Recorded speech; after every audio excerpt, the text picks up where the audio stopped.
قد بلندترین مرد روی عالم و زنی از همه خردجوسه دنیا در کنار اهرام شهر جیزه مصر ملاقات کردند.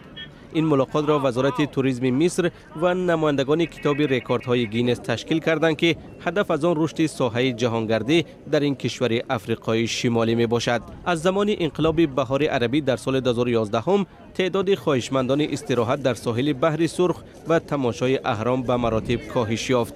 اقتصاد کشور که از حساب سیاحی میچرخید زیان جدی دید. سلطان کیاسین که از کردتباران ترکیه می باشد با قدی برابر به 251 سانتی متر 10 سال این جانب بلندترین انسانی روی عالم به شمار می رود و قد او در کتاب گینس ثبت شده است.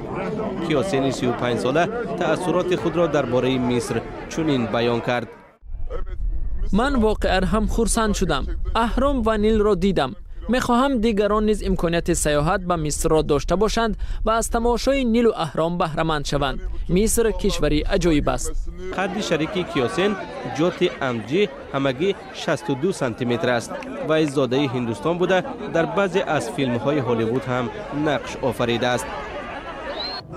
در طول زندگیم من در کشورهای زیاد بودم ولی آرزوی سفر به مصر را داشتم. من آن را تنها در گوگل دیده بودم و خیلی میخواستم اهرام را ببینم.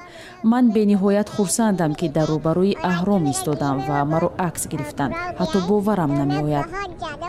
طبق نقشه روزهای نزدیک این دو نفر از مکانهای معروف دیگر مصر هم دیدن خواهند کرد. چند پیش یک عده از ستاره های هالیوود از جمله ویل اسمیت و ستاره فوتبال جهانی لیونل مسی هم به زیارت اهرام رفته سیاحت به مصر را تشویق کرده بودند.